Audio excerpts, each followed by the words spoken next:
Юля с детства обожала собак и часто вспоминала овчарку своих родителей. Съехав от родителей, девушка сняла квартиру в спокойном районе с хорошими соседями и устроилась на работу бухгалтером.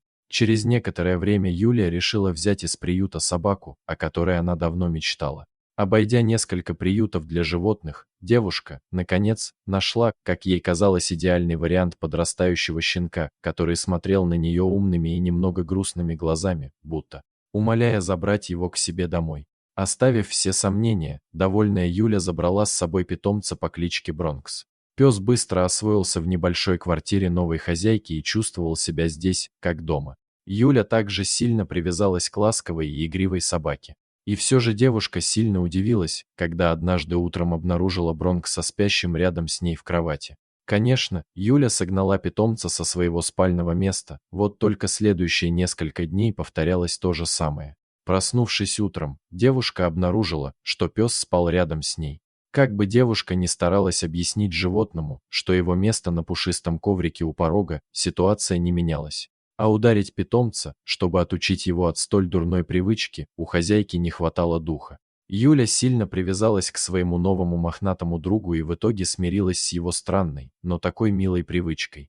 Все шло хорошо, а новые заботы, которые появились у девушки по уходу за лохматым питомцем, были ей только в радость. Вот только через пару недель Юля начала замечать, что она стала просыпаться совершенно обессиленной и никак не могла сползти с кровати. Хотя всю свою жизнь девушка легко вставала даже без будильника. Сначала Юля не обращала на это внимания, решив, что дело в монотонной рутинной работе, которая, честно говоря, не вызывала у нее большого энтузиазма.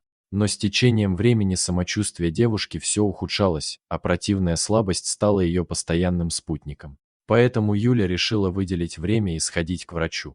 Доктор осмотрел девушку, назначил ей несколько анализов, вот только медицинские исследования ничего особенного не выявили, что позволяло бы поставить определенный диагноз. Расстроенная Юля рассказала врачу о своем питомце, который с недавнего времени взял привычку спать в одной кровати рядом с ней. Тогда доктор, недолго думая, пришел к выводу, что у девушки аллергия на собачью шерсть, и назначил ей несколько препаратов для подавления аллергических реакций, а также посоветовал свести до минимума контакты с животным. По возвращению домой, обеспокоенная Юля последовала совету специалиста, начала пить таблетки и постаралась настойчиво объяснить Бронксу, что его место на коврике у двери. Через пару дней девушка почувствовала небольшое облегчение, а собака послушно спала в коридоре. Поэтому довольная Юля решила, что врач оказался прав. Осталось лишь довести курс препарата до конца, и можно вновь радоваться жизни. Через какое-то время Юля выпила все купленные лекарства. Но упрямый Бронкс все-таки иногда забирался ночью на кровать. Кроме того, сама Юля не только окончательно не выздоровела, слабость, вялость и апатия вернулись к ней с новой силой и превратили жизнь бедняжки в настоящий кошмар. Расстроенная девушка не знала, что ей теперь делать, к кому обращаться за помощью. Бронкс был таким же активным и жизнерадостным, как и в тот момент, когда она забрала животное из питомника и приютила у себя дома. Поэтому Юля пришла к выводу, что дело не в нем. Вот только жизнь Юли, несмотря даже на довольного питомца у ее ног, стала по-настоящему невыносимой.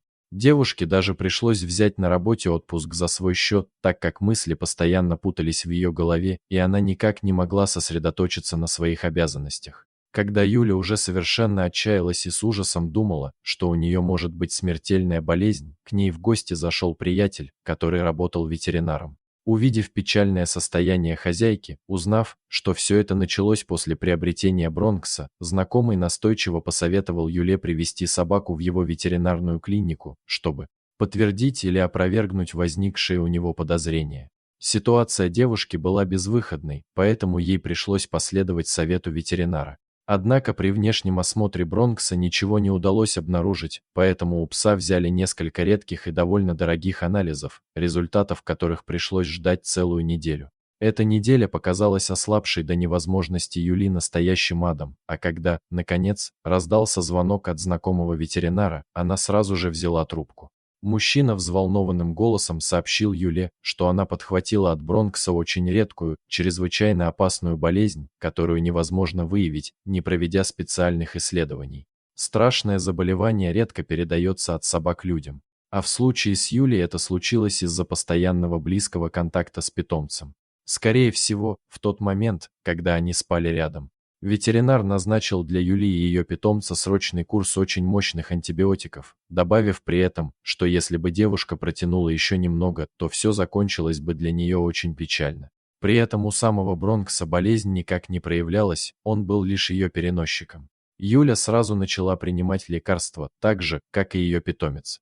Закончив курс, девушка почувствовала значительное облегчение, а результаты повторных анализов показали, что болезни больше не было. В тот день Юлия, наконец, вздохнула с облегчением, крепко обняв своего питомца, который ненароком чуть не погубил ее. А еще она позволила любимому питомцу засыпать рядышком с ней на ее большой мягкой кровати.